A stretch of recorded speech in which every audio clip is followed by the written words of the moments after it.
This is TWiT.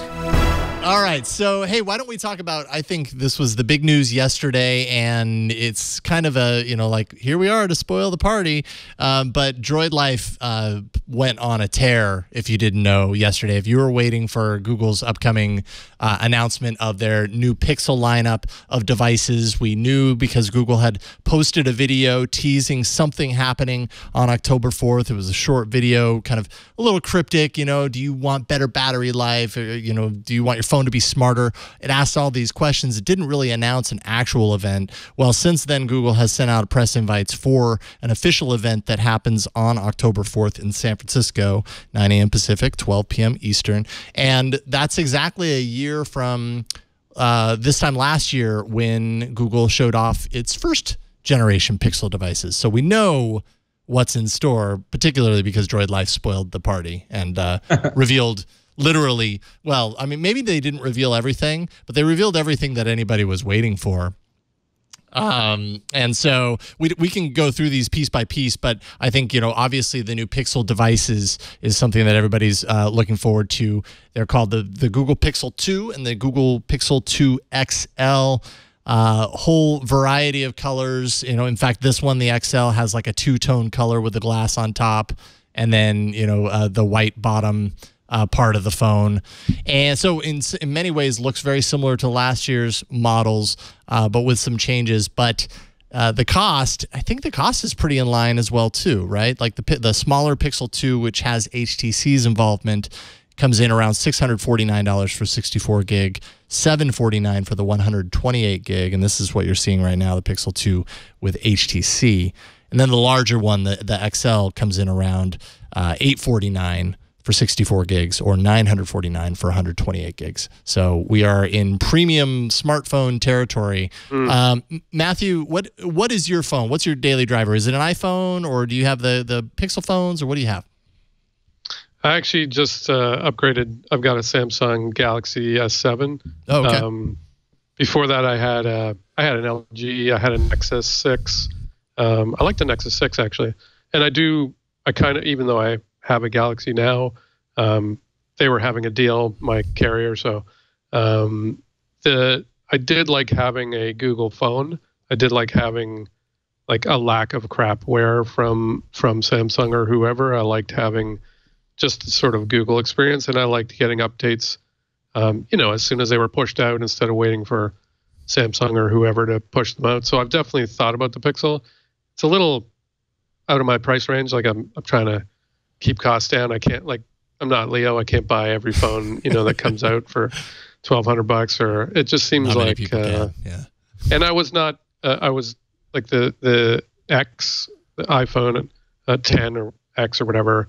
And the cost of these phones is just astronomical. I've got kids in university. I can't spend, $2,000 on a phone. Yeah, $1,000 every year because we are addicted to upgrading our phones every year for some reason.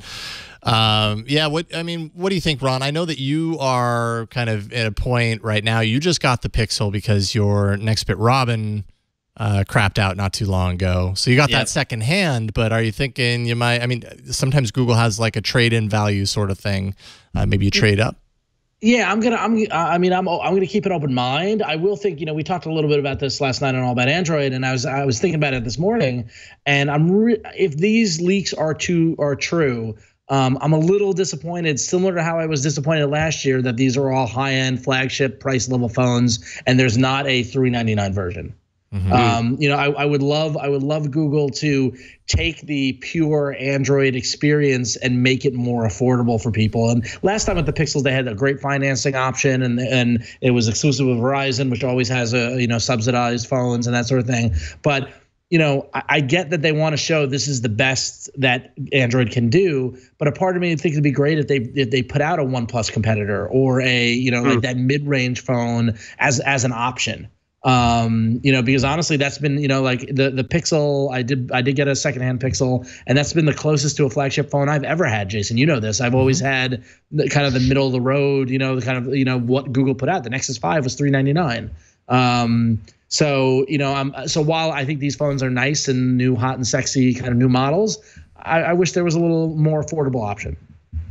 Yeah, I do too, and I think they could do it. I mean, there's nothing stopping them. I guess they just want to be, they want to sexify Android phones a little bit, which is fine. Yeah, they want to boost the brand image. It really seems like, because they have to. I mean, I think we even said this last year. They have to justify the cost. Why does your phone almost cost $1,000? That's an insane price category for that to fall into.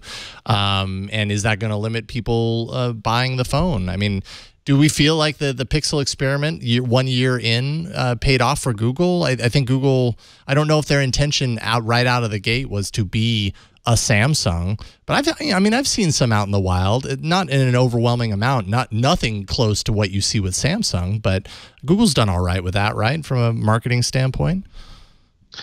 I think they have. I don't know sort of revenue-wise whether it's making a big difference for them. I've certainly seen lots of people talking about it. I can't say that I've seen that many.